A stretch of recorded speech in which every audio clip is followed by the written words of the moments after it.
Bismillahirrahmanirrahim. Rabbi shrah li sadri wa yassir li amri wahlul 'uqdatam min lisani. Allahumma shalli wa sallim ala sayyidina Maulana Muhammadin wa ala alihi wa sahbihi ajmain. Amma ba'du.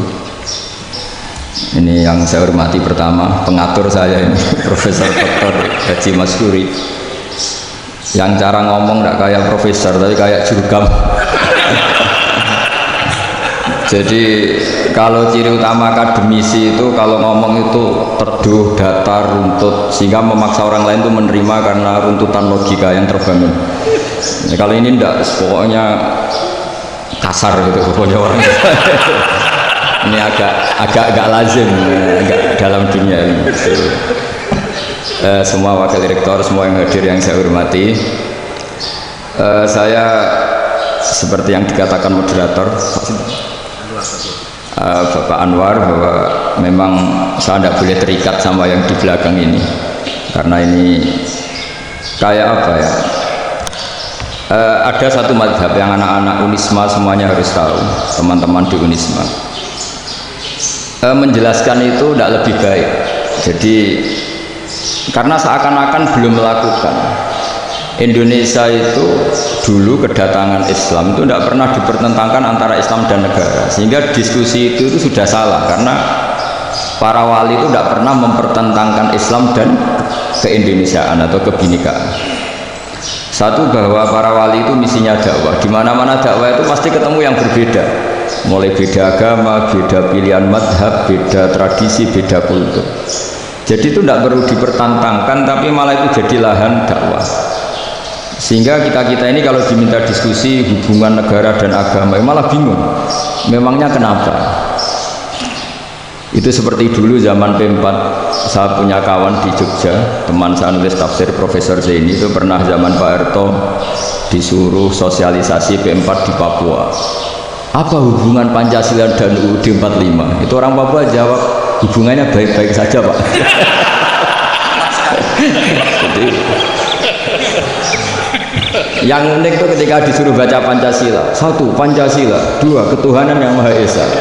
Nah, akhirnya 6 kan? Kenapa Pancasila jadi 6?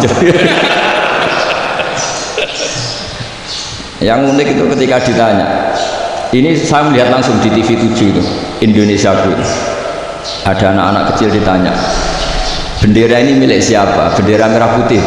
Jawabnya apa? Milik sekolahan Pak aja. Karena memang milik sekolah. Itu yang tanya itu kaget. Milik sekolahan Pak. Nah, tentang tema ini mohon dibaca ini langsung start ya, langsung serius, karena tadi sudah kayak jurkam tadi, ini yang langsung khas ilmuwan. Ini sebagai penghormatan saya pada Unisma, ini khas keilmuan. Imam Zuhri adalah gurunya Imam Malik. Ya, saya ulang lagi ya, Imam Zuhri adalah gurunya Imam Malik. Halaman 29. Ini langsung start saya baca halaman 29. Dan ini terutama yang para punggawa-punggawa ini. Saya baca ya. Ini teks tidak ada yang saya rubah, memang persis seperti ini. Bismillahirrahmanirrahim. Yaqulu Zuhri, ini gurunya Imam Malik. Fama futiha fil islami fathun qablahu kana a'zama minhu. Innama kanal qitalu fi haitsul taqon nasu. Falamma kanatil hudnatu wa wadu'atil harbu wa amana nasu ba'dhum ba'dha wal taqaw fatafawadu fil hadits wal munaza'ah. Falam yaqlim ahadun bil islami yaqilu shay'an illa dakhala fihi. Walaqad dakhalataini kasanaten mithlu man kana fil islam qabla dzalika wa aktsar. Terus ini ngomongnya harus santai, nggak boleh provokatif. Begini, kita tahu dalam perdamaian Hudaybiyah itu poin-poinnya itu semuanya merugikan Islam. Di antaranya adalah jika yang Islam masuk kafir harus dibiarkan, karena berarti masuk ke habitat asli. Karena Nabi sebelum jadi Nabi, komunitas pokok itu kafir, sehingga kalau Islam masuk kafir kembali ke habitat. Tapi kalau Islam masuk kafir, kafir masuk Islam itu harus dikembalikan karena dianggap bid'ah. Maka kalau kamu dituduh bid'ah itu tenang saja dulu, Nabi itu ya dituduh jikta bidinin muhdas, kamu datang dengan agama yang baru. Cuma agak diteruskan waktu la muhdatsatin bid'ah wa kullu bid'atin dalalah. Jadi orang-orang kafir dulu kalau ngomentari Nabi, jita bidinin muhdas, kamu datang dengan agama yang apa? Nabi nurut. Semua perjanjian yang merugikan Islam itu Nabi nurut. Tapi Nabi hanya minta satu hal, jangan ada perang 10 tahun. Dan orang boleh seminar, boleh diskusi tentang Islam. Ya ini dengerin betul ini. Jadi saya tidak akan provokatif, ini pakai logika.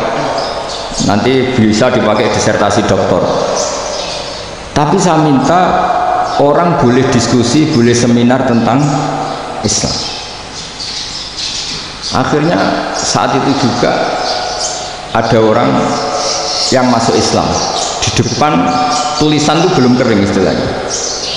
Datang ke situ namanya Abu Jandal bin Suhail bin Amr. Itu datang ke Nabi, ya Rasulullah saya ini mau masuk Islam. Kata orang-orang kafir, ini pertama Muhammad, kamu komitmen enggak sama perjanjian? Kalau kamu komitmen harus kamu kembalikan. Nabi bilang, ya Abu Jandal kamu kembali ke mereka, ke habitat mereka, yaitu menjadi kafir, di komunitas kafir maksudnya. Akhirnya nangis. Umar, Sayyidina Umar itu mendekati Abu Jandal, kemudian memberi isyarat supaya ngambil pedangnya. Jadi isyarat itu wong ini baca ora wis. Maksudnya orang-orang kafir. Tapi Abu Jandal nggak mau. Singkat cerita akhirnya kembali ke komunitas kafir. Tapi yang dikatakan Imam Zuhri cara analisis ini nggak bisa pakai provokatif, harus pakai analisis. Innama kanal qitalu haitsul taqon nasu. Yang namanya perang itu menjadikan orang tidak berpikir jernih. Ini poin yang diambil oleh Rasulullah. Kalau dibahasakan Nabi curi kesempatan, masuk Nabi dikatakan mencuri, meskipun itu hanya bahasa ya. Nggak mungkin lah kita bahasakan seperti itu. Saya ulang lagi.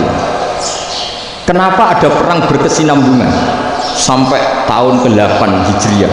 Mulai tahun kedua ada perang Badar sampai tahun 8 Hijriah itu perang terus. Nabi sama orang kafir perang terus. Akibatnya apa Pak Profesor? Namanya perang itu ya nggak kau bermikir. Pokoknya agar ketemu Islam perang, Islam ketemu kafir perang, nggak kau bermikir. Padahal Islam itu bisa diterima oleh akal sehat, harus lewat diskusi, lewat pengamatan, lewat pemikiran, lewat pengendapan berpikir. Makanya Nabi tahu ini masalah besar. Kalau orang perang terus, itu gak kau berpikir Islam, tidak sempat diskusi tentang Islam. Makanya Nabi hanya minta satu poin. Oke, perjanjian ini saya turutin semua, tapi saya minta orang kafir semuanya boleh mendiskusikan Islam, boleh seminar tentang Islam. Mereka bilang iya, karena pikiran mereka kan diskusi paling piye. Ternyata betul, ada diskusi. Terus temanya gini, kira-kira bener di Muhammad sampai Abu Jahal. Terus Tuhan Muhammad sama Tuhan Abu Jahal itu keren mana? Diskusi. Tuhan Muhammad itu khaliqus samawati wal ardi, yang menciptakan langit bumi. Sebagaimana kampanyenya Muhammad. Ya mereka masih jangkar bilang Muhammad. Kalau Tuhan kita, ya berhala itu yang kita bikin, yang kadang rusak, yang kadang kudanan, terus lumutan, pokoknya itu diskusi. Kita kok bener pengirannya Muhammad. Terus Muhammad Abu Jahal. Mulai dhisik Muhammad itu atau bodoh nih. Mulai dulu Muhammad itu gak pernah bohong. Abu Jahal, waduh, wis bodoh nih ngongkonan. Wis ribet kan? Dan semua diskusi itu mengarah ke kebenaran Islam. Wah, ngomong kafir sing tokoh-tokoh cara Jawa wah semane jebule masalah ini kan. Artinya gini, kalau kita ingin Indonesia damai, sebenarnya yang untung itu Islam. Karena Tuhan yang menciptakan langit dan bumi tentu gak akan diperbandingkan atau akan dikalahkan oleh Tuhan yang lahirnya saja sudah di bumi. Misalnya kita menjual Tuhan Allah, siapa itu yang menciptakan langit bumi, yang ada sebelum langit bumi, bandingkan dengan Tuhan yang lahirnya di bumi, ada tanggal lahirnya, ada aktenya, kan sudah ribet kan. Begitu juga kalau memperbandingkan tokoh, Muhammad itu siapa? Tokoh yang bisa menyatukan pan-Arabik, tokoh yang begini-begini, yang sayang istri, sayang keluarga, dibandingkan dengan tokoh Abu Jahal, Abu Lahab yang corong jauh penggaweannya yang rugikan orang lain. Akhirnya orang itu mulai tertarik sama Islam. Makanya kata Az-Zuhri pakai bahasa dulu, falam yaklim ahadun bil Islam. Tapi kalau sekarang yang populer itu bahasa yatakallam. Sebenarnya yang benar itu bahasa kalimah yaklimu kalaman, karena masdarnya itu kalam, berarti sulasi nopo mujarrad. Tapi di fi'ilnya itu mujarradnya enggak kelaku, jadi di fi'ilnya takallama ya takallamu, tapi untuk masdarnya yang kelaku kalaman. Jadi ini agak unik, agak enggak lazim. Mestinya kan takallama ya takallamu takalluman, tapi di masdarnya kalam populer, tapi di fi'ilnya tidak populer. Saya teruskan ya, ini penting sekali. Jadi menjual Islam, kalau boleh dibahasakan menjual, itu tetap enak dalam kondisi damai. Karena kalau kita perang, itu bawaannya kalau ketemu ya perang, kalau ketemu perang, sehingga orang itu rakober diskusi dulu. Saat benernya Islam sampai kafir itu bener di. Karena tidak kober diskusi, tidak sempat diskusi, orang yang milih yang kafir. Karena yang mayoritas yang kuat. Sementara Islam zaman itu lemah. Lah Nabi itu yang diminta hudnah, yang penting kita damai. Terus orang boleh mendiskusikan benar mana kita dan mereka. Ya setelah diskusi ya tadi kan nggak mungkin Allah yang begitu keren hebat pencipta langit bumi dibandingkan berhala yang mengurus dirinya sendiri saja tidak bisa. Walhasil terus orang mulai tertarik sama Islam dan aturannya nggak boleh dilarang diskusi itu. Nah makanya saya pernah ditanya beberapa profesor di Jogja, Gus, suatu saat kalau kampus paling keren di Jogja ini ada Islamic Studies, kemudian pengajarnya dari berbagai agama, ini riskan nggak bagi Islam? Saya jawab, asal yang didiskusikan Islam itu nggak masalah, yang repot itu nak umat Islam. Karena kalau umat Islam yang jadi percontohan, banyak raja yang dolim, banyak pemimpin muslim yang dolim, terus identik dengan Islam itu jadi dolim, kan ribet. Ya kalau pas umat Islam, kalau Islam yang kumat kan jadi masalah kan. Nah ini kan terus jadi beda umat Islam sama Islam yang lagi apa? Kumat. Sehingga cerita terus Islam mendapat posisi yang luar biasa. Nah makanya di sini diistilahkan falam makanatil hudnah, ketika ada perdamaian wa amanan nasu ba'dum ba'do, orang merasa aman, itu fatafawadu fil hadis wal munazaah, mereka berdebat. Munazaah itu berdebat, keren mana konsep Muhammad dengan konsep Abu Jahal, keren mana konsep Tuhannya Muhammad dengan Tuhan kita, terus diskusi. Dan mereka akhirnya ikrar, wah yang benar ya Muhammad. Di mana-mana Tuhan itu ya sebelum langit dan bumi, di mana-mana Tuhan yang punya reputasi menciptakan. Masa Tuhan reputasinya diciptakan, kayak berhala dan sebagainya. Ibadah juga gitu. Ibadah wong kafir itu kalau tawaf itu telanjang, ibadah Muhammad santun pakai pakaian. Terus akhirnya mereka mulai tertarik Islam. Sehingga saya lihat di beberapa tafsir, saya memang tidak akan ngomong yang tidak serius, ngergani Unisma bin Sawangane pemikir serius.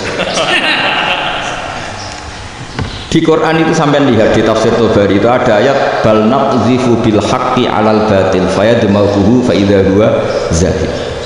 Qadhafa itu kalau di kamus tak lihat itu takallama bila dalilin. Qadhafa itu ya pokoknya sekenanya. Artinya gini, kebenaran Islam atau kebenaran hak itu kamu taruh sekenanya saja itu tetap menang. Apalagi kamu taruh secara teratur, kamu taruh sekenanya saja itu tetap menang. Sehingga di sini banyak sahabat yang hidup di Cina. Sekarang juga banyak orang alim yang milih hidup di Amerika, banyak orang alim yang milih hidup di Inggris. Dan mereka pede, percaya diri, karena kebenaran itu kamu letakkan di mana saja, itu tetap akan menang, akan menemukan momentum kemenangannya. Misalnya gini, contoh paling gampang. Dulu para peneliti, seorang lagi dulu para peneliti itu ya datang kemana-mana, termasuk Ibnu Battuta, termasuk Ibnu Khaldun, ya semua peneliti itu suka neliti.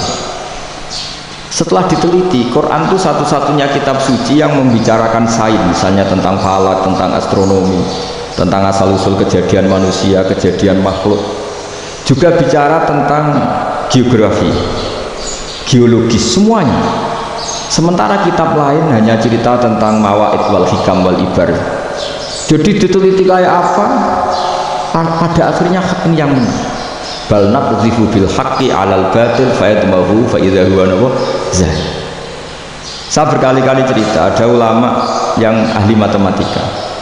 Ketika ditanya kenapa kamu suka ngajar matematika, sampai muridnya itu ragu, ini guruku mlebu swarga ta ora, penggaweane mulang matematika. Tapi para muridnya bermimpi bahwa Imam Amudi itu disuruh ngajar para malaikat, dan itu pede betul. Kata Allah, ini ulama saya yang iman kepada saya setingkat iman kamu.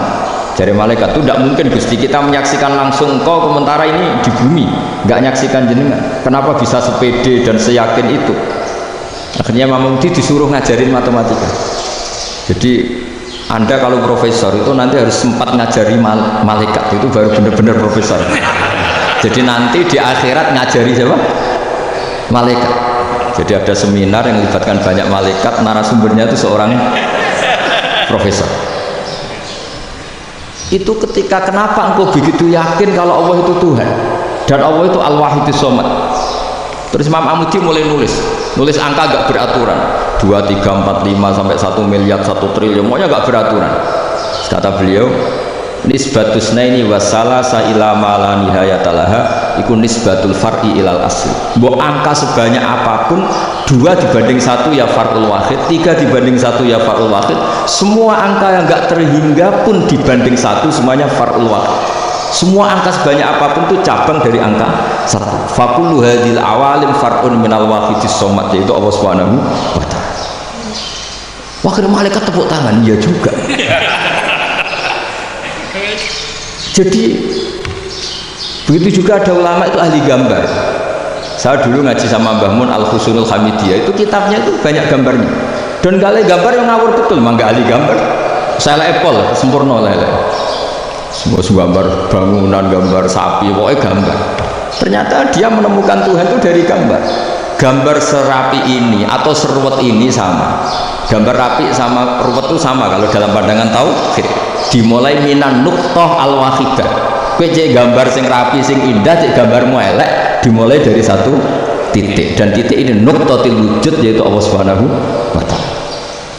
Jadi nak cara ahli tauhid gak penting gambarnya api, menang lomba atau ora penting. Duduwe hadis surah ini gambar baik yang rapi maupun ndak adalah min nuqtah dari satu titik.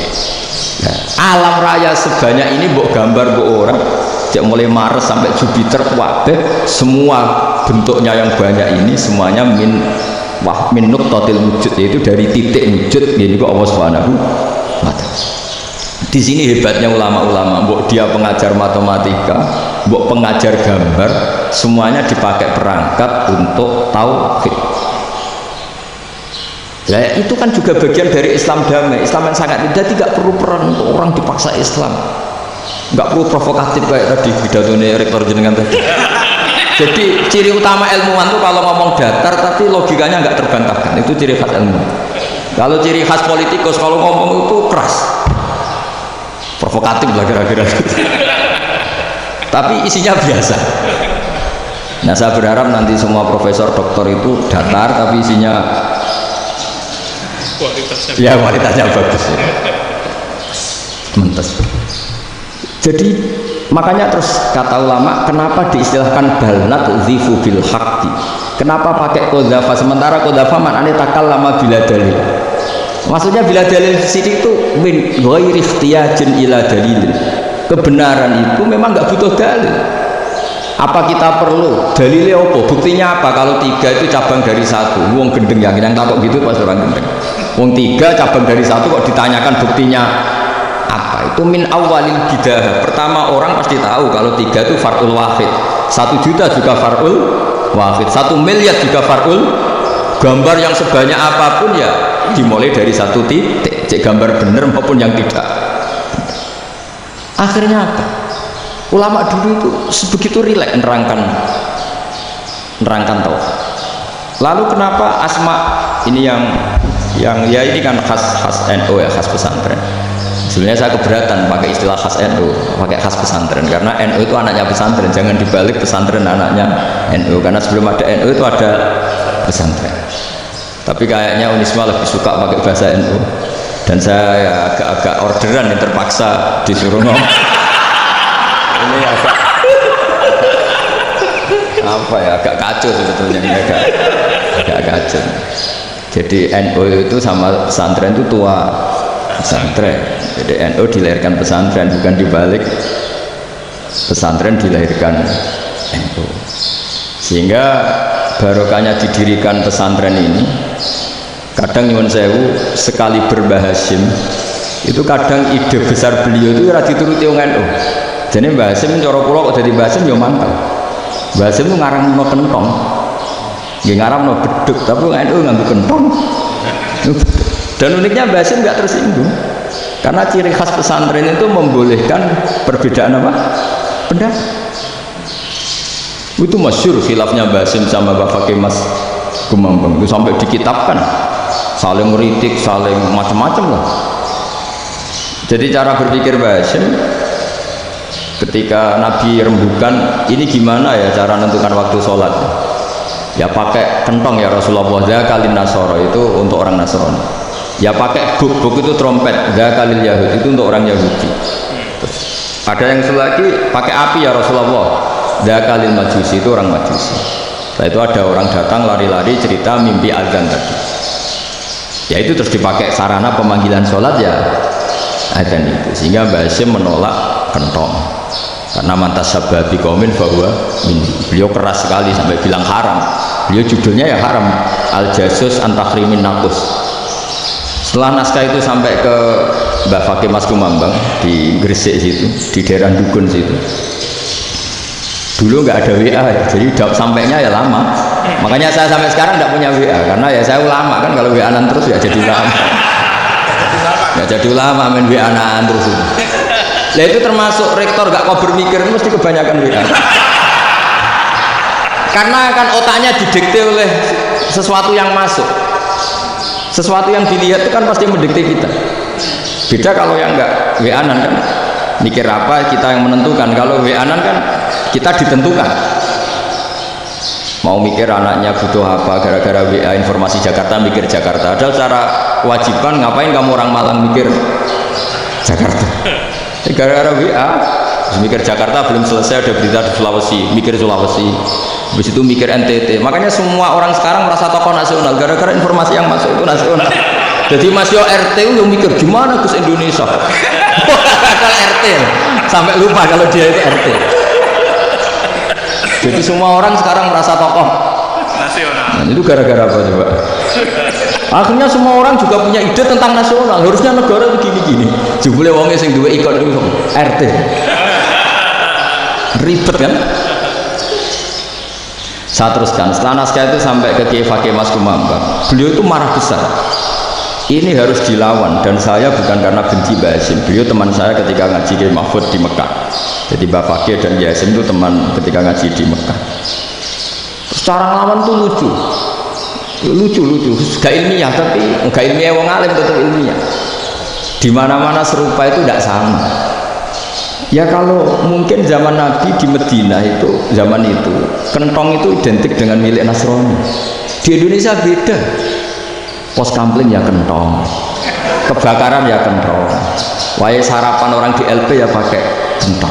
Jadi tidak ada jaminan kalau kentongan itu identik dengan Nasrani. Lalu haramnya di mana? Yang di mana-mana tasabuh itu identik. Ini tidak identik. Mulai masalah kan? Mulai masalah. Jadi beliau gaya judul Hazruus. Hazruus itu kepala bergeleng-geleng. Karangan kok ngene jadi karangan kok provokatif gitu. Nah, dan itu Mbah Hasim ya hormat Mbah Fakih hormat Mbah Hasim.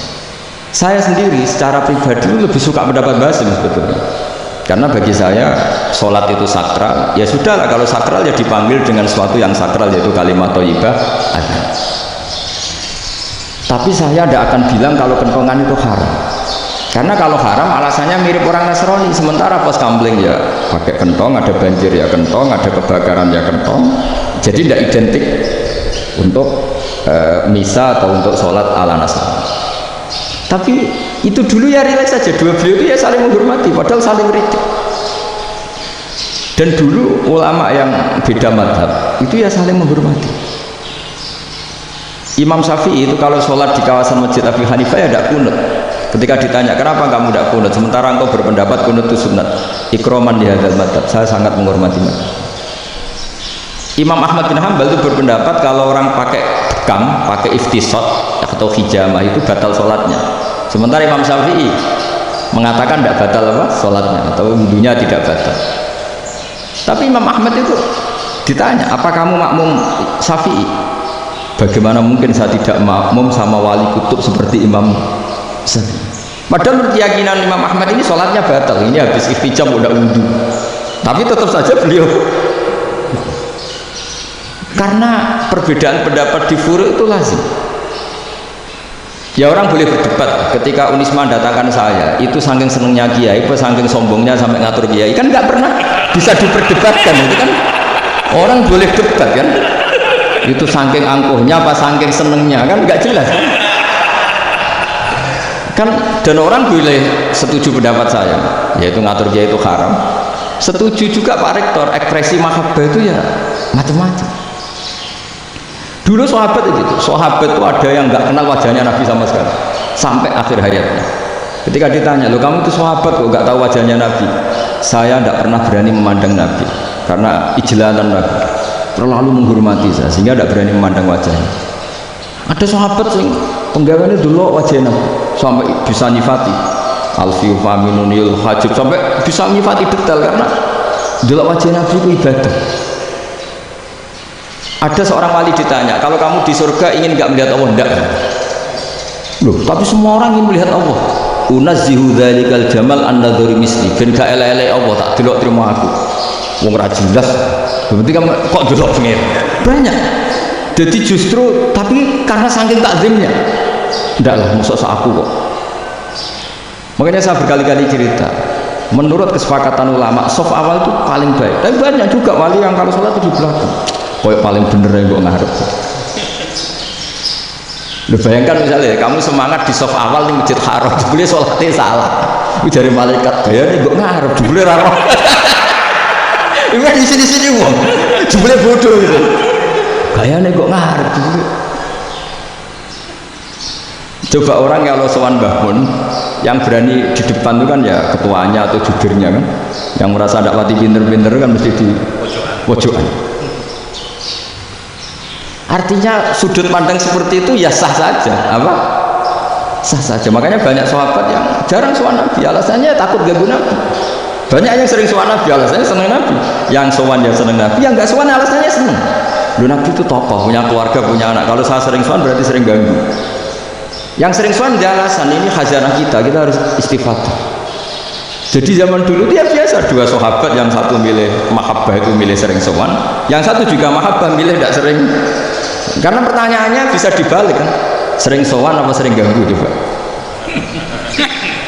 Nabi Abedar, assalamualaikum. Nabi nimang cucunya, assalamualaikum. Ayo bener yang sowan apa bener yang enggak kalau seperti itu. Akhirnya terus diatur sedemikian rupa oleh Quran. Walau annahum sabaru hatta takhruja ilaihim lakana khairal lahum. Jadi sahabat kalau mau sowan Nabi ya nunggu di Sufa. Kalau Nabi keluar berarti milik publik. Sekali masuk ke dalam tidak ada sahabat yang berani sowan. La tadkhulu buyutan Nabi illa ayyudana lakum. Kalau soal sampai masuk dalam harus nunggu dipanggil.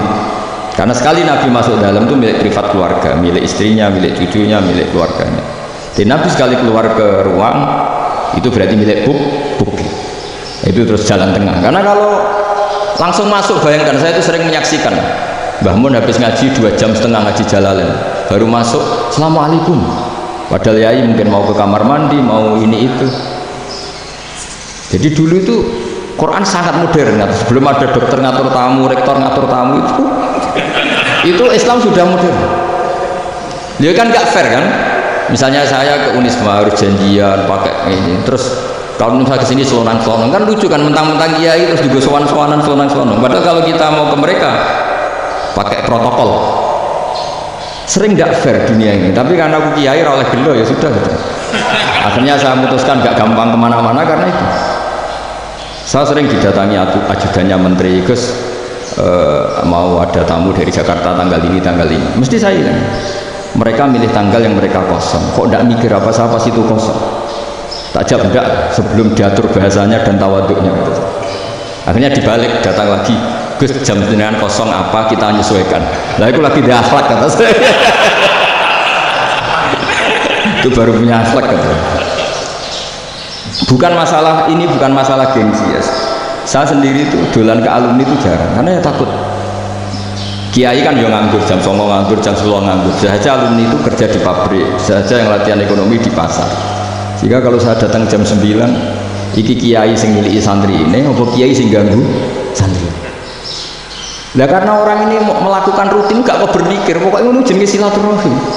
Mau nyerah kok berpikir, padahal kalau jangan-jangan ini kiai yang miliki santri ini, apa kiai yang ganggu santri ini karena datang di jam kerja. Nah, bayangkan kalau kebenaran dulu itu dikawal oleh satu peradaban perang. Jadi Nabi sesuai dengan nangen Nabi. Perang Badar menang Nabi, perang Uhud menang wong kafir, perang ini gonta-ganti.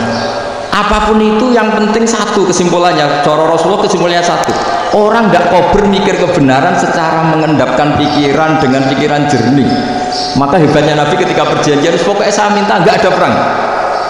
Dan orang boleh mendiskusikan Islam. Itu luar biasa idenya Nabi. Karena bawaan perang itu orang kan nggak mau bermikir.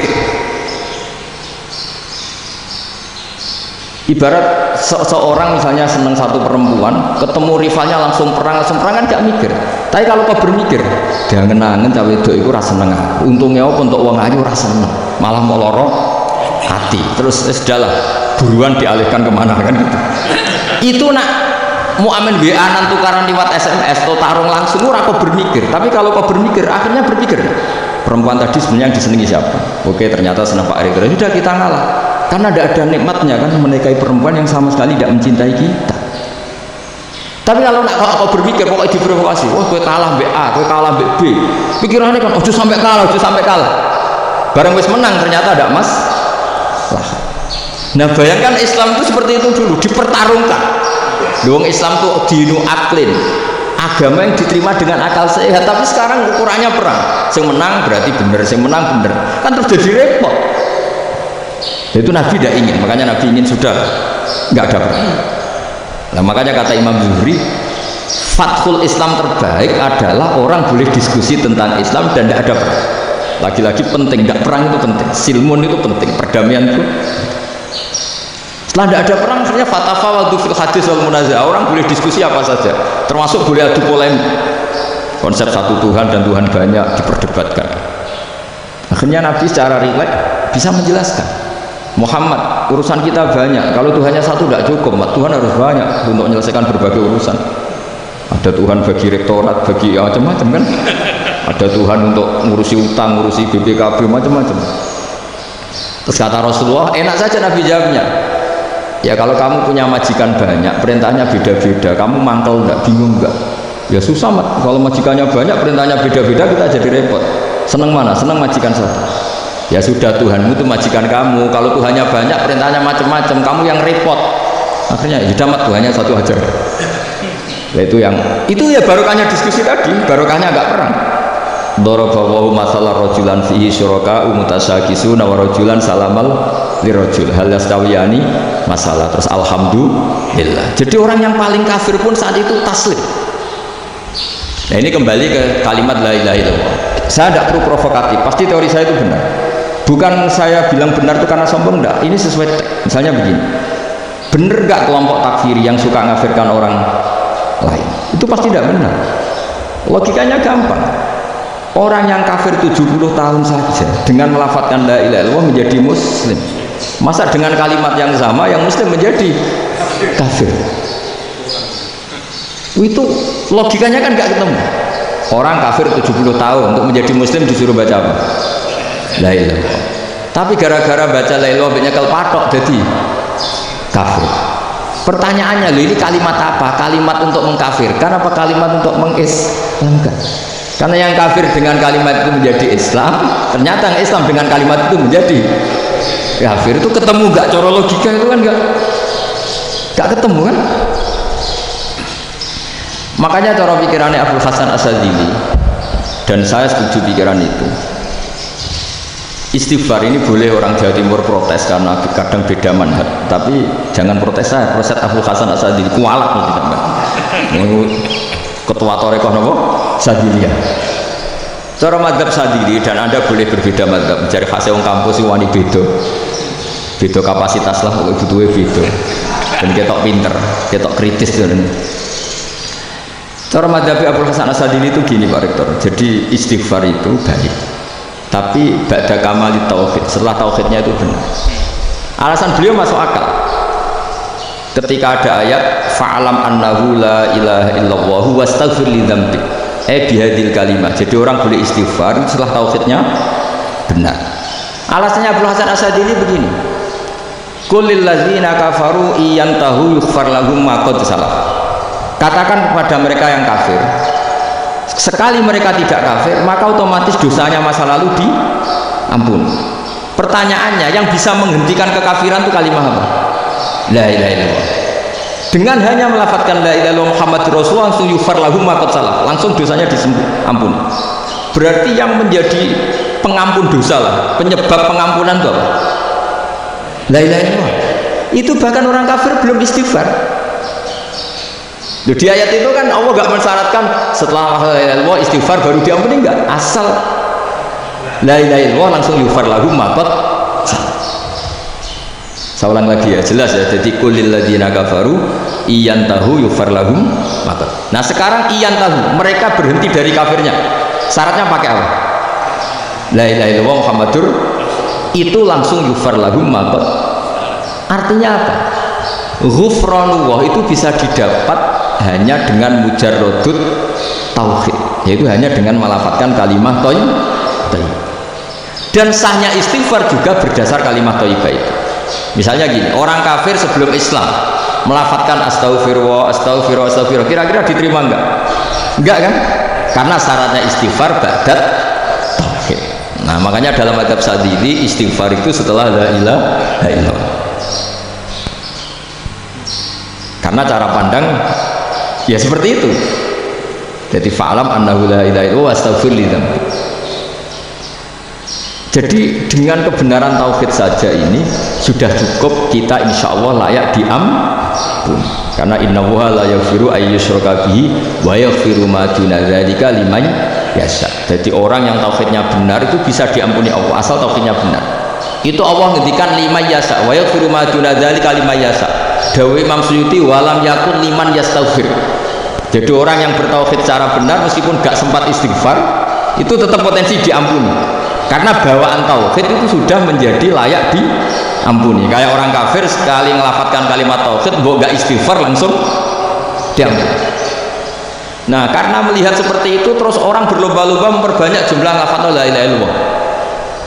Jadi kita-kita yang alim, kita semua, saya tidak bilang saya, kita termasuk yang di pinggir-pinggir saya ngaku alim nggak masalah lah, sopai. Kita semua yang alim-alim itu tahu bahwa la ilaha illallah itu super, sudah bawaannya tauhid, juga punya kelayakan diampuni. Nah kemudian nasib kita agak sial, malah kalimat ini dituduh bid'ah, dituduh khurafat. Mergo Nabi nggak pernah tahlilan, Nabi nggak pernah. Nabi gak pernah tahlilan, kalau diartikan Nabi ratau moco la ilaha illallah, enak gak kalimat ini? Nah ini provokatif.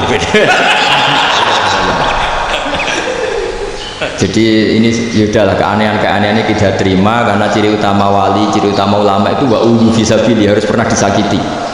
Jadi kalau Unisma sakit kalau dituduh apa? Dituduh bid'ah itu berarti belum calon ulama. Anjar ulama itu wa udu fisabilillah, harus disakiti.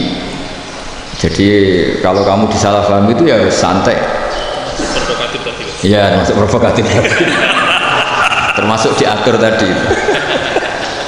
Jadi kalau cara berpikir kan, karena mereka itu memang kalau kita turutin itu memenya itu terlalu, kadang menghujat kita itu enak ya jadi GNU, ada orang mati datang, kiainya dapat makan, dapat rokok, terus pulang. Jadi apa? Terus kita kayak tersangka terus. Kita kan kayak tersangka terus, tertuduh terus. Terus yang orang NU ya memenya juga nggak kalah ekstrimnya. Boleh ya ajaran orang nggak boleh ngasih-ngasih kiai gitu. Berarti boleh dong ajaran kikir. Jadi memang kadang apa ya, cangkem elek lah bahasa kasarnya itu. Itu memang kadang lebih mengenakan kalau kita datang ke acara mayat kan dapat makan, dapat minum. Kalau yang sohibul bed rokok ya dapat rokok. Kalau kiainya dapat wajib, kadang 20.000, kadang 50.000. Terus memenya itu Kok setega itu ya, ada orang meninggal kok malah kita makan-makan. Seakan-akan kan kultur ini biadab kan gitu. Tapi yang orang NU kebalikan bales. Oh ternyata nggak boleh ya mayit disedekoi, ternyata nggak boleh ya orang dermawan. Berarti Islam membolehkan medit ya gitu. Ini modus ini kan. Tangan-tangan itu luwih mandi timbang takbir ya. Karena ini kan memicu emosi kan. Memicu apa? Emosi. Nah tapi saya kalau disuruh bela mana itu tidak ada yang saya bela. Ya seorang sudah lah, kalau mau nganggur saja sudah itu. Ya tapi itu memang apa ya, itu khazanah Islam, ada yang kritik, ada yang enggak. Ya itu mah khazanah, ya biasa aja kalau saya biasa. Karena dulu ulama itu sudut pandangnya itu ya seperti itu. Ada yang ulama suka ibadah itu sholat, ada yang milih apa tidur. Sampai Imam Ghazali bilang suatu saat ibadah terbaik di zaman akhir itu tidur. Sholat saja kalah sama tidur. Tapi itu ya, yang wajib tetap ya, terus kamu nggak sholat wajib. Begini beliau mencontohkan itu. Ada orang sholat tahajud terus obsesinya itu ingin hajatnya terkabulkan. Sementara yang tidur obsesinya nikmati rahmatnya Allah, boleh tidur, bisa tidur. Kata Imam Ghazali, timbang kita tahajud terus nuntut pangeran atau turu. Mergo engko diakibat terus setan memberi bisikan, "Loh nyatanya kamu tahajud ya gak terkabul." Berarti cerita bahwa Nabi ngendikan kalau doa tahajud mustajab enggak. Daripada ngono kan turu ora tau bungonya. Timbang abri-abri Islam, timbang eleng-eleng apa? Islam. Jadi ulama itu mulai dulu itu sudah berpikir. Banyak orang menjadikan tahajud, sholat malam itu media untuk hajatnya. Dan kalau nggak kesampaian ini mutung. Nyalahkan kiainya ijazah ramandi. Macam. Daripada ngono ora usah kok. Tahajud turu. Dan jenis kayak ini tuh banyak. Makanya ulama kayak saya itu enak ide itu ya jarang. Saya sering didolani muhibbin terus bilang, "Gus saya doakan gini-gini, saya mau nyalon bupati atau saya gini." Saya bilang, "Gak waduh orang dongo, nak ramandi darani ulama dongane ramandi." Nak mandi kamu jadi bupati tetap nganggep karena beli. Sopo sing ra bupati saya juga beli. Ribet kan? Ketika mereka jadi mengunsurkan doa kamu apa karena kemarin beli? Yang beli maksudnya nggak beli nggak usah tersinggung. Jadi ribet ngadepin. Nggak artinya gini loh, doa itu jangan dipakai begitu. Kalau minta nasihat, tak nasihati jadi bupati yang baik, gubernur yang. Kalau minta doa itu resikonya. Akhirnya gigi kalau diminta doa ya doa, sebenarnya diisinya juga doa kemenangan. Itu mas selamat gitu. Karena ribet. Makanya Islam itu doa itu setelah iman. Aturan iman benar baru doa. Aturan iman benar termasuk Allah itu yaf'alu ma yasha, boleh melakukan yang dikehendaki. Allah nggak boleh terdikte oleh doa kita, nggak boleh. Ya saya ulang lagi ya, madzhab Hasan Asy'adili ini khas kita. Jadi la ilaha illallah itu didahulukan sebelum istighfar. Tapi kebalikannya madzhab Imam Sanusi itu dibalik. La ilaha illallah itu kalimat yang sakral. Karena yang sakral dibutuhkan muqaddimah, yaitu yang melafadzkan harus yang sudah bersih, yang sudah steril baru melafadzkan la ilaha illallah. Maka dalam madzhab Sanusi istighfar dulu baru la ilaha illallah. Nah cara madzhab Abul Hasan Asy'adili kebalikan, istighfar itu sah setelah sahnya tahu. Kamu ikut mana tuh? Asy'adili apa Sanusi? Alhamdulillah sama-sama tidak paham, ya sudah. Akhirnya sudah, ya nggak kemana-mana kan. Jadi apa ya? Terus ini saya teruskan, ini biar khas pesantren atau khas NU lah, kalau bahasa Pak Rektor khas NU.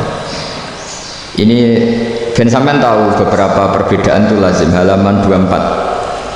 Ya halaman 24 sama 25 tak baca, ini masih orisinil. An Sufyan bin Uyainah, ini juga gurunya Imam Syafi'i.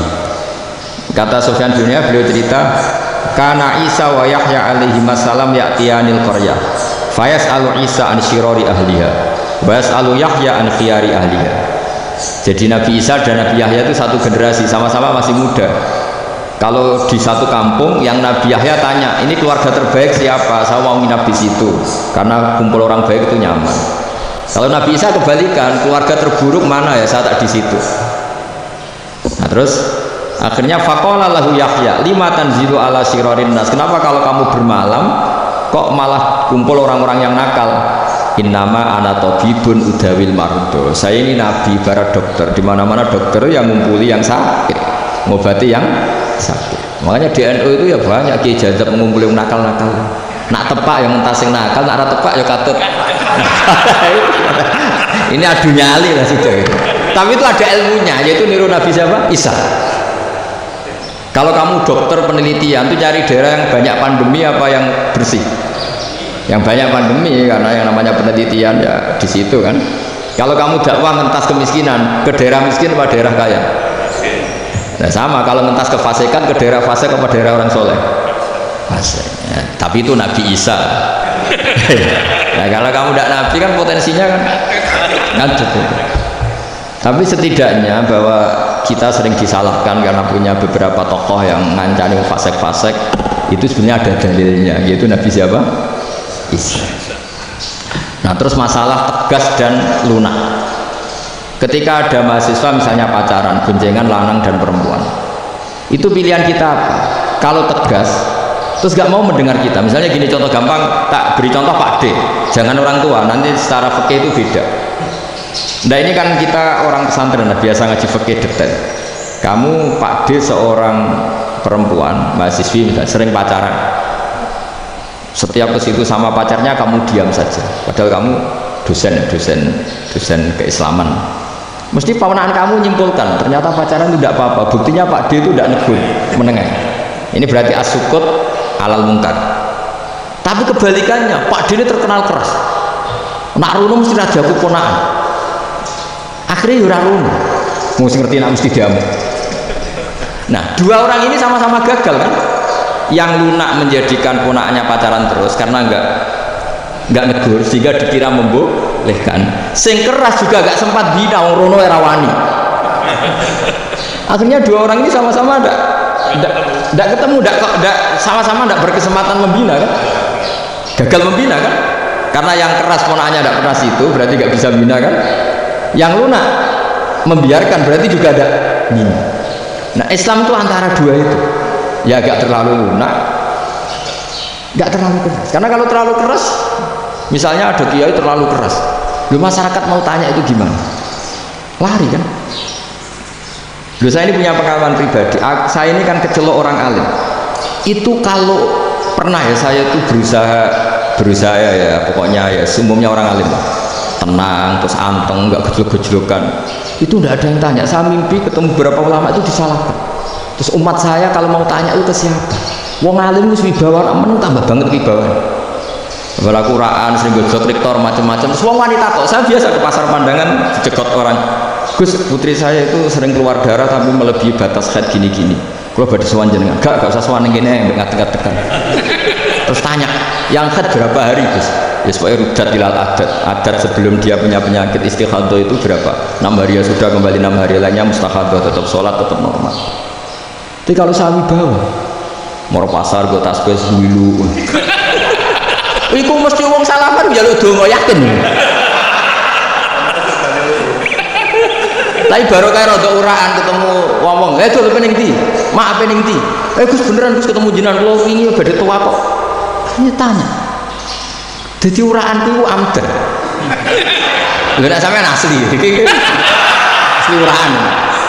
Karena ada uraan lah tetap tidak wibawa kan. Jadi baru kayak uraan itu ya banyak. Saya itu kalau ngantor di Jogja itu banyak orang yang tanya, ya biasa tuh banyak macam-macam.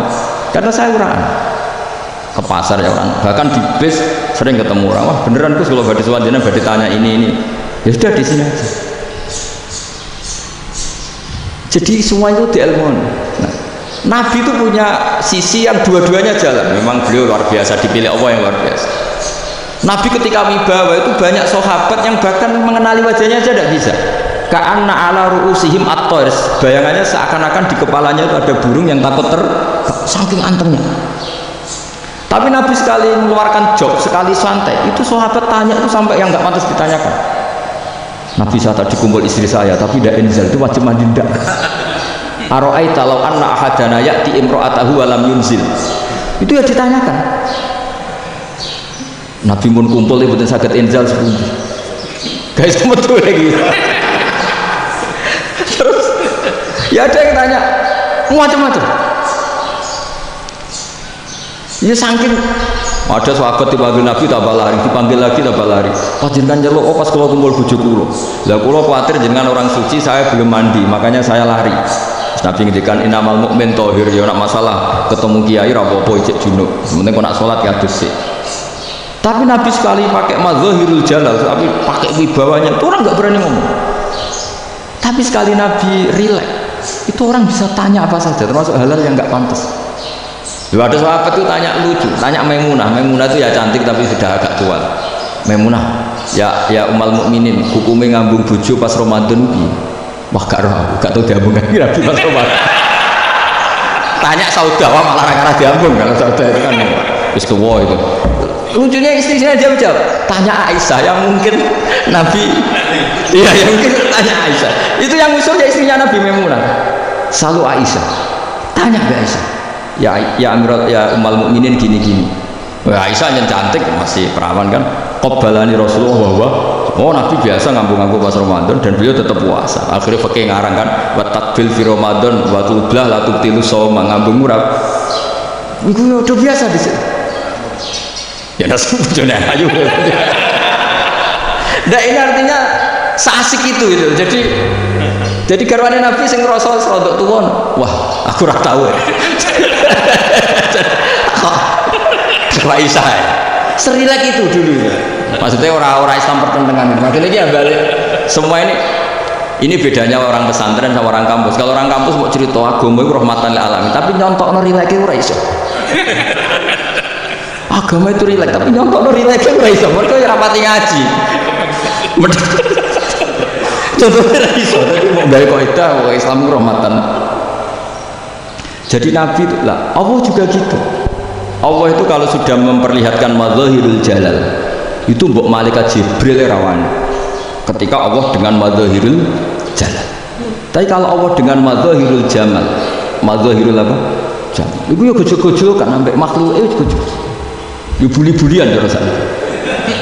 Ya sampean delok ning hadis syafaat itu, akhiru man dakhalal jannah atau akhiru man kharaja minan nar, itu di beberapa judul. Ada seorang rojul yang ahli neraka ya, dintas bae pangeran, terus ditudono swarga. Gusti, swarga sengiler tok wong wayu, wis ngiler tok. Ngerjaluk Gusti mosok roh tok ora oleh mlebu. Jarimu asal mlebu metu kon neraka ora jaluk-jaluk meneh. Sumpah lho ya, gak jaluk apa-apa meneh. Mboten Gusti. Sekali saya keluar dari neraka ndak akan minta apa-apa lagi. Wis. Wallahi, wallahi. La as'alu ghairah. Mesti ghairah khoslah, ghairah tilkal khoslah. Ya niku pokoke selain keluar dari neraka saya ndak akan minta lagi. Didono swarga wong do kelon seru ribet kan. Sing bojone elek kan dendam dadi ning swarga iki. Swarga wis macam-macam. Gusti mosok roh tok ora oleh mlebu. Jarine ra janji ra njaluk meneh. Akhire ya wis didelokno neraka. Jadi pangeran jawabe gampang, didelokno neraka. Roh neraka begitu menyakitkan, begitu ngeri. Sudah Gusti saya tidak minta surga, sementing nggak masuk neraka. Rabbana srif anna adzab jahannam. Setelah lama itu diadepno swarga nek njur swarga, terus diadepno neraka. Akhirnya ya sudah. Saiki mlebu swarga gak apa-apa. Iku jawabe lho, atas tazi jenengan ngenyek kula. Mung karuan ahli swarga kok mlebu swarga. Terus akhirnya mlebu swarga kan, mlebu swarga taman sangen-angen sembuh jaluk apa? Orang ngangen-angen yang indah-indah, laka wa asratu amsal yo siku tak turuti wa asratu amsalih lan lipatan tersebut. Jawab wong lanang iki lucu. Atas tazi ubi wa anta rabbul alamin. Jenengan pangeran kok ngenyekan. Maksudnya wis karuan aku ora pantes. Terus jare pangeran, la astazi ubika walakinni alama asya'u qadir. Aku gak ngenyek kowe, pancen aku pangeran. Nuruti kowe iku iso.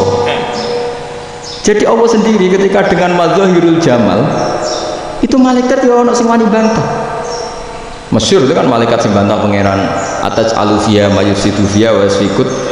Karena Allah dengan mazahirul jamal. Sing paling masyhur Nabi Musa. Nabi Musa itu ketika Nabi Mi'raj. Nabi Mi'raj itu beliau kira-kira di langit keempat lah yang masyhur atau kelima. Ngelangkah. Nabi Musa menangis, ya Rabbi ini apa-apaan? Orang sing ja'a ba'di kemudian melangkahi makom saya ini apa-apaan? Dan Nabi Muhammad kan apapun hebatnya kan junior. Kok melangkahi makom saya ini apa-apa? Nggak fair. Sampai Nabi Muhammad itu tanya gini sama Jibril, reaksi Allah gimana ketika melihat Musa seperti itu? Jawab malaikat Jibril yang lucu, ya rohidatahu, Allah sapal gayanya Musa, biar. Jadi lucu. Ya dibiarin aja sama Allah. Tapi yang jenenge Nabi Musa itu kekasihnya Allah, tetap berkah bagi kita. Betul. Ketika setelah Mi'raj diwajibkan sholat 50, gentenan Nabi Musa kelihatan Nabi.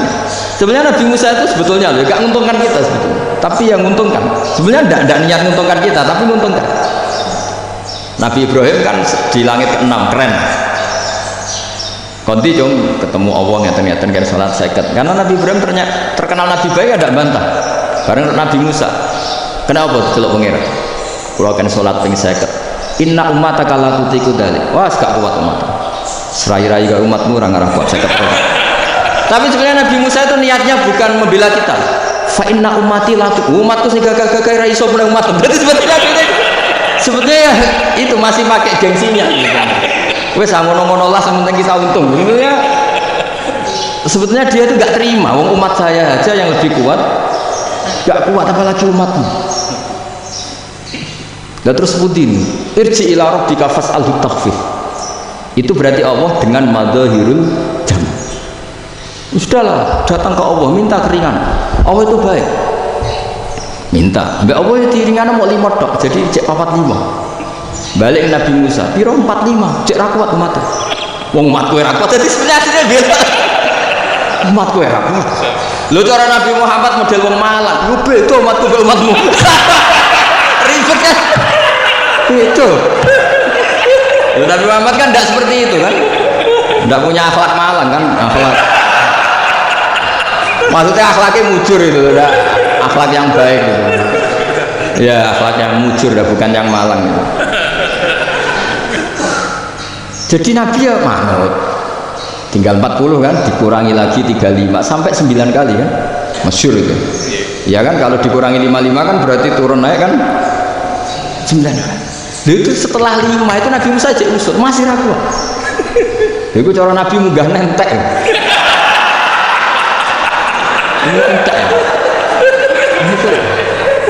Terus iya doa tuntas betul sebebas terus munggah ado-ado laupun ngapain ini akhirnya Nabi Muhammad sudah sampun ya kalimah Allah, saya ini malu sama Allah sudah 9 kali dan diturutin terus.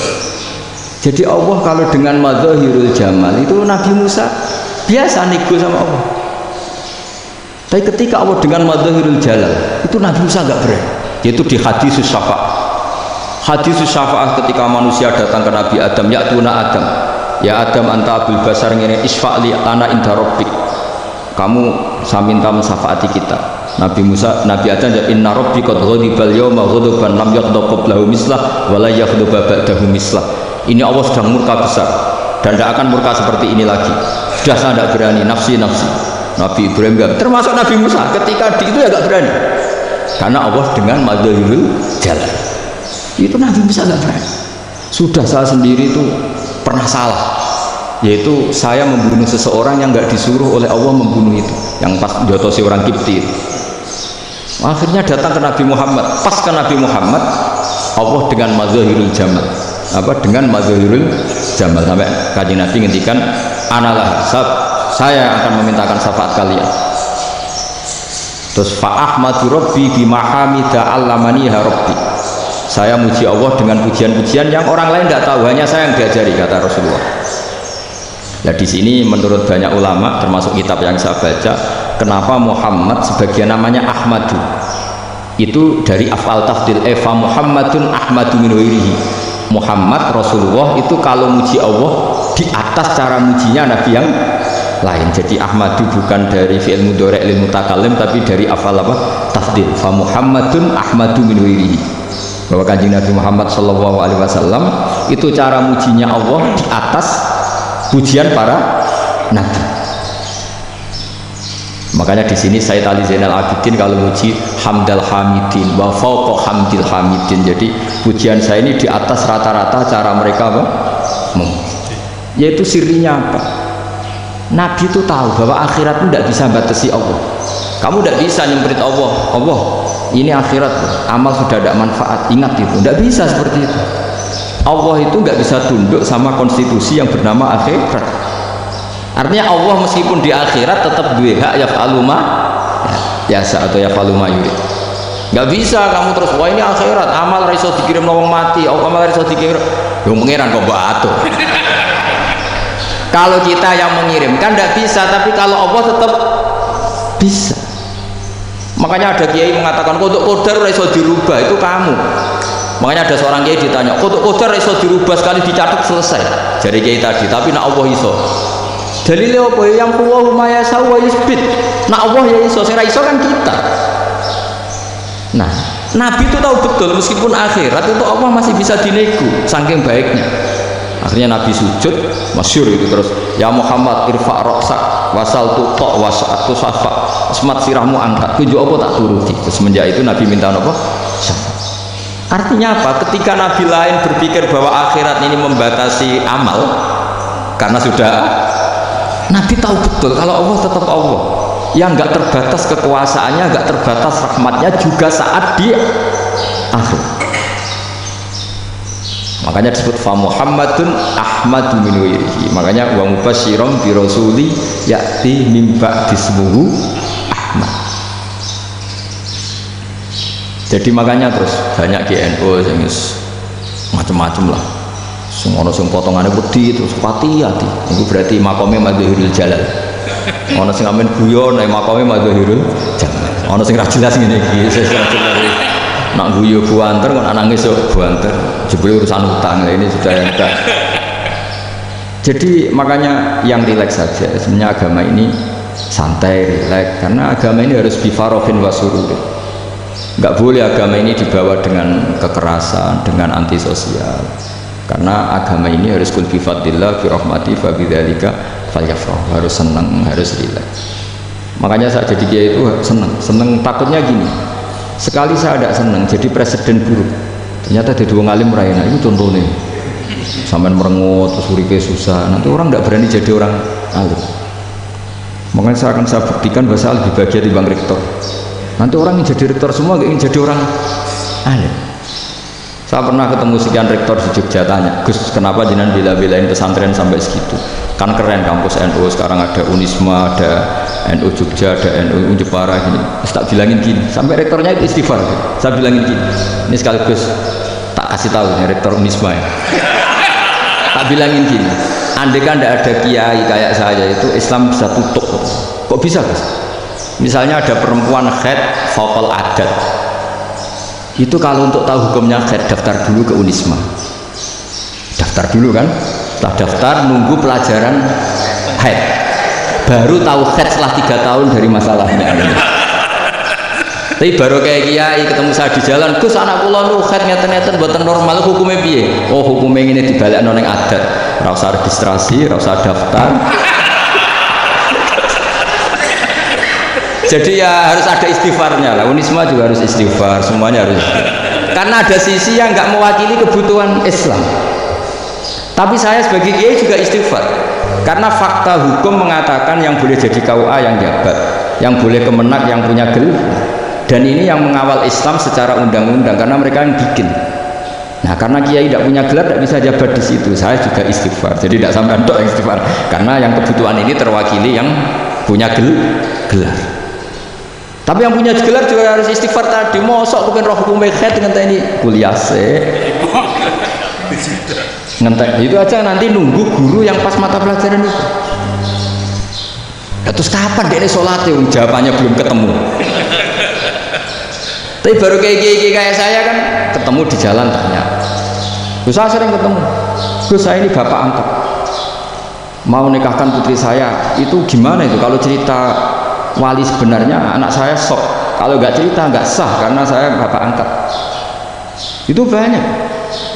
Hanya tak akali ya sudah, wali yang sebenarnya taukil pada hakim tanpa diketahui, tapi hakikatnya itu taukil hakim. Itu kan tidak gampang. Nah, tapi kalau tanyanya di kampus, registrasi dulu, daftar dulu, baru tahun berapa ada pelajaran itu. Iya kan? Semester 5 ya? Oh, itu kan. Jadi jangan kira terus sistem unisme itu yang terbaik di dunia, tidak juga kan? Tidak juga. Dan sistem-sistem yang lain maksudnya ada. Tapi sistem kiai itu, Bang Mun juga sering pesen saya, kowe kudu seneng pegawai negeri. Piye sing jaga agama pegawai negeri. Kemarin pas acara 7 harinya Gus Roba saya matur itu di depan para kiai. Setelah saya jadi kiai ya itu nyata. Islam di Papua, di NTT yang bawa siapa? Dokter negeri, ya kan? KUA negeri. Barokahnya mereka negeri dijamin negara kan? Barokahnya Muslim berkebutuhan Islam. Akhirnya bikin musola di situ, bikin masjid. Bahkan di Korea Utara itu ada masjid bawaan duta besar, karena banyak duta besar Muslim berkebutuhan masjid. Yang bisa gini itu yang negeri apa yang swasta? Negeri lah. Di sini kiai tidak mewakili semua kebutuhan apa? Islam. Tapi kampus juga enggak, kampus Islam sekalipun tidak memenuhi semua kebutuhan Islam tadi. Masa orang tanyakan nunggu semester berapa tadi? Semester 5 masih daftar dulu, nunggu pelajaran itu. Payahnya pas ketemu dosennya, saya ada pernah kan ribet kan, pas dosennya cowok gitu. Jadi sudahlah, makanya ini, iya makanya ini kan bentuk kearifan. Jenengan ngakui fungsi kiai kayak saya itu bentuk kearifan. Saya juga ngakui jenengan ini butuh kearifan. Saya sering didolani KUA itu rata-rata ya didikan kiai. Kompilasi hukum Islam itu banyak ya, janda cantik. Contohnya harus cantik, kalau jelek nggak mungkin terjadi kan. Ada janda cantik kebetulan suka kawin tapi takut zina. Saya ulang, suka kawin tapi takut. Itu seringnya gitu Pak Rektor. Jadi dia kawin bosen, bilang ke KUA, Pak saya sekarang mau nikah sama ini. Ya, tapi kamu mau punya suami. Ya tapi kan nggak tercatat. Itu KUA-nya rata-rata itu nggak berani. Meskipun nggak tercatat, karena secara fikih meskipun nggak tercatat tetap dia seorang perempuan yang bersuami, maka nggak boleh nikah sama orang lain. Jadi coba kalau nyun sewu KUA hanya ngikuti hukum formal, yang penting di catatannya nggak punya suami, ya dinikahkan saja kan. Tapi mereka enggak, karena didikan kiai nggak berani. Artinya gini, kalau hanya pro hukum catatan sipil, maka ini dinikahkan bisa karena nggak tercatat. Tapi secara hukum santri nggak bisa dong menikahkan perempuan sing dadi zaujin yang punya suami.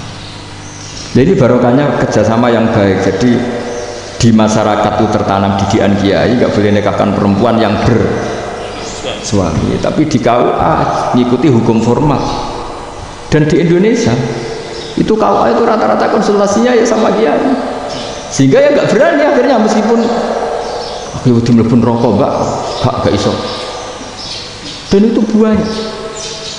Seorang lagi ya, makanya ini kan pesantren itu nggak boleh mati. Orang kiai-kiai kayak saya nggak jelas-jelas itu harus lebih jelas lagi. Karena ini yang on time, yang online, yang siapa saja bisa tanya. Saya itu SMS saya itu nggak punya HP WA. HP jadul itu SMS-nya tiap hari tak berapa orang yang tanya, dari Kalimantan, dari Aceh.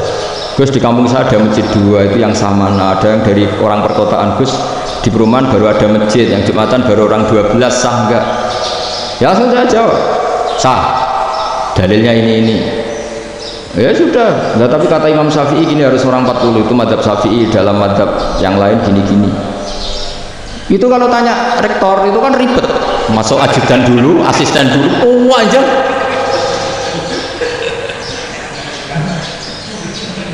Wah itu kan ribet kan. Memanggil dosen, dekan VAI dipanggil, dekan VAI nggak mau langsung jawab, cari dosen yang nekuni itu. Usul fikih, saya nekuni itu baru seminar, nunggu dulu mbak, ini orangnya baru. Kok panjang? Bisa tutup Islam kalau kesuwen. Coba kalau tanya kiai kan nggak ketemu di jalan. Dulu Mbah Zubair kata Mbah Mun, saya termasuk santri yang diapresiasi Mbah Mun. Dhisik Mbah Zubair ya ngono, Mbak. Nek nang takok wis gak oleh. Gak takok ning kene ae.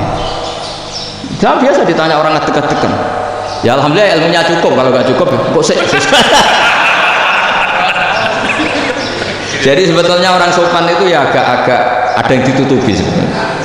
Buatan prayogi tenggalan nginjang mawon matur. Ya sebetulnya sebenarnya memang ilmunya agak cukup gitu. Tapi itu sebenarnya secara fikih itu haram, menunda itu haram.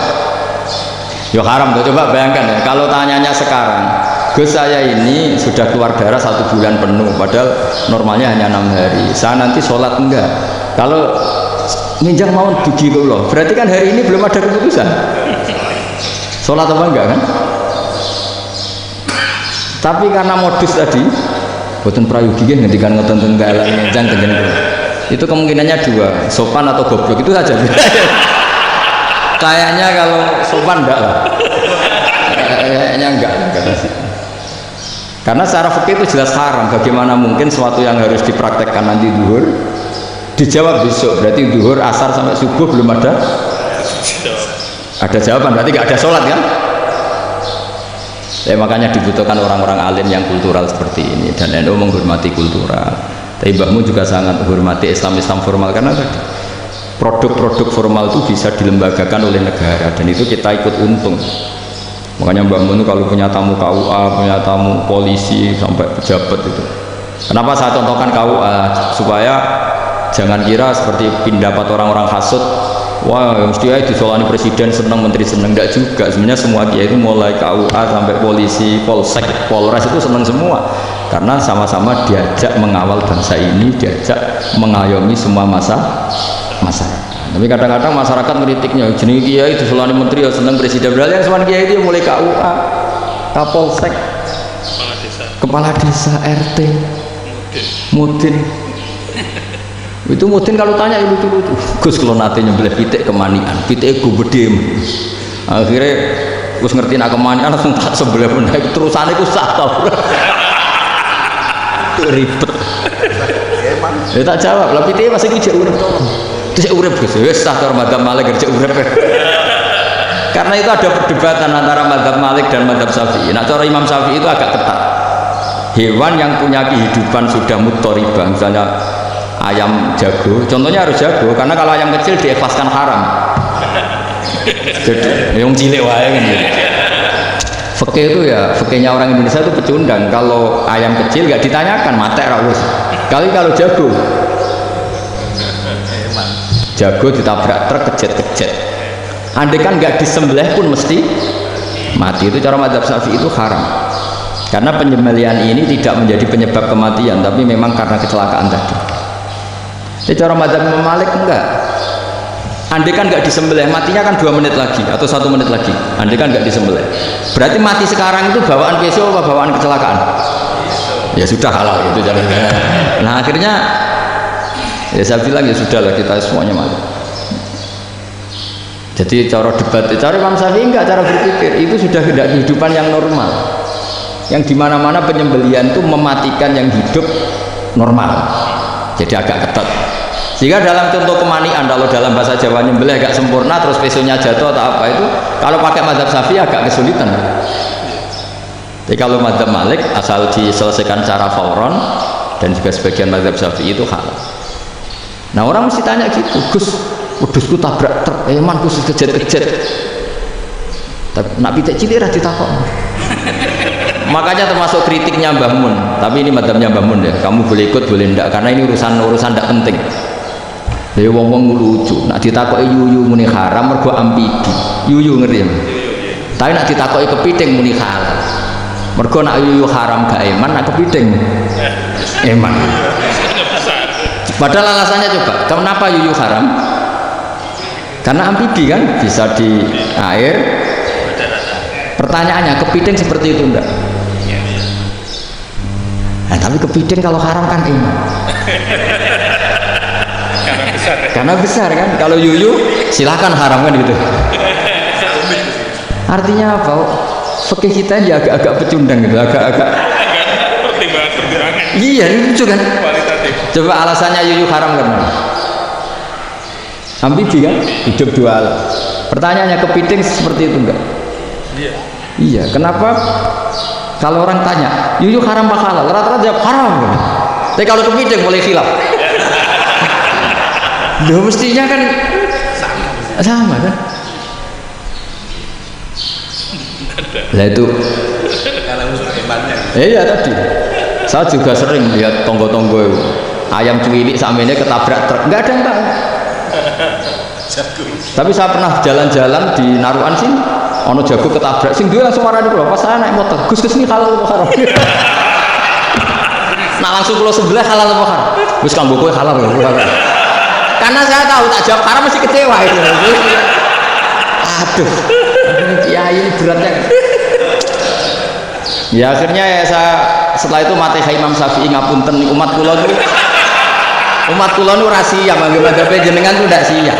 Madhabnya tidak sama. Iya kan akhirnya pakai madhabnya Imam Malik tadi. Ya tak Fatihah Imam Syafi'i ini mboten niat nglawan jenengan. Tapi ngobati tiang eman. Mergo pitike besar itu. Jadi ini kan ceritanya itu makanya yang rileks saja lah bahwa Islam ini yang rileks, yang menyenangkan karena ya agama ini harus menyenangkan. Raditu billahi robba. Raditu itu seneng banget, ridho itu puas. Nggak boleh beragama pertuntungan terus emosinan, ya marah. Raditu itu marah. Jadi yang ya saya kira demikian. Assalamualaikum warahmatullahi wabarakatuh.